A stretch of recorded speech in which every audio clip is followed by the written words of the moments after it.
Hello everyone. आज का हमारा सवाल है which one is not correct mathematical equation for Dalton's law of partial pressure.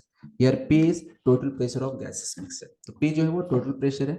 आपको यहाँ पे चार ऑप्शंस दिए गए हैं, आपको बताना है कौन सा option Dalton's law of partial pressure को रिप्रेजेंट नहीं करता है। Not correct mathematical equation for Dalton's law of partial pressure. ये Dalton's law of partial pressure कहता क्या है? तो ये देखो यार, सिंपली यदि कोई एक आपके पास मिक्सचर ऑफ गैसेस एक कंटेनर के अंदर ए बी सी, और ये गैसेस हैं, ठीक है ना, आइडियल गैसेस हम एज्यूम करते हैं एंड नॉन रिएक्टिंग गैसेस होने चाहिए, ठीक है ना। डाल्टन्स लॉ में जो गैसेस यूज कर रहे हैं वो नॉन रिएक्टिंग होने चाहिए, आपस में एक दूसरे से रिएक्ट नहीं करना चाहिए। तो ऐसे केस में जो टोटल प्रेशर होगा ना, टोटल प्रेशर का मतलब ए बी और सी मिलकर जो प्रेशर लगा रहा है वो आपका sum of partial pressure of A B and C के इक्वल होता है। मतलब total pressure is equal to partial pressure of A, partial pressure of B, partial pressure of सी।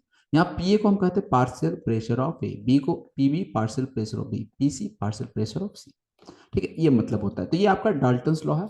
और किसी एक पर्टिकुलर गैस का यदि हम पार्शियल प्रेशर कैलकुलेट करना चाहते हैं तो ये आपका हो जाता है मोल fraction of that gas into total pressure. ये आपका partial pressure of that gas हो जाता है। ओके ना। तो चलिए हम लोग आते हैं कि करके ऑप्शंस में। यही आपका Dalton's law of partial pressure क्या होता है ये मैंने बेसिक एक आइडिया दे दिया आपको।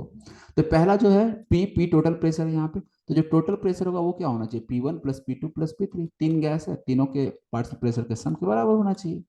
अच्छा, अब हम लोग P1 को, P2 को, P3 को क्या RTV के टर्म में लिख सकते हैं? तो देखो यार, आइडियल गैस इक्वेशन क्या होता है? PV equal to NRT।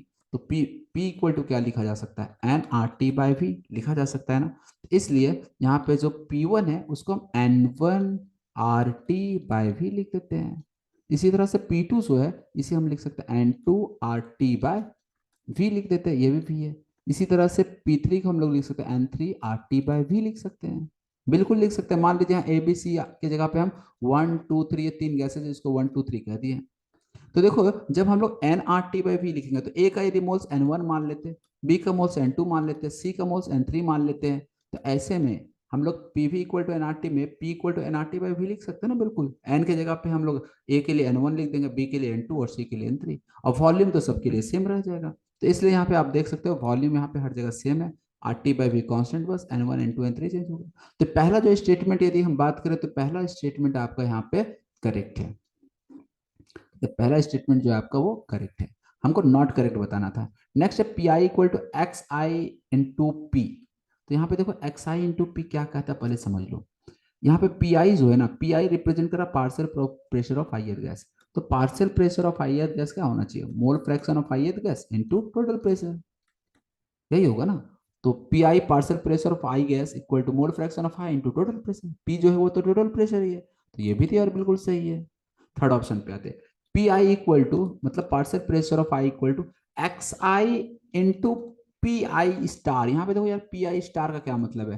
तो पी आई स्टार दिया गया pressure of I gas in pure state, मतलब यहाँ पे पी आई स्टार लिख दिया गया और इसका मतलब है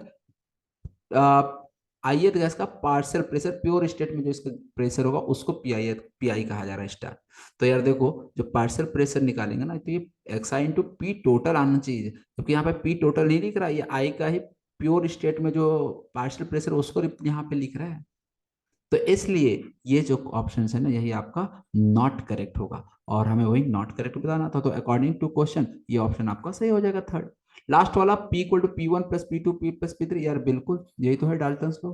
total pressure is equal to क्या होता है? पार्शियल प्रेशर के सम के बराबर हो जाता है। तो यार ये भी सही है। तो नॉट करेक्ट वाला स्टेटमेंट जो है वो है ऑप्शन थर्ड। तो इसलिए ये सिंपल सही क्वेश्चन था, बेसिक डाल्टन्स लॉ पे बेस्ड था। उम्मीद करता हूँ ये सवाल आपको समझ आई होगी। Thank you for watching video.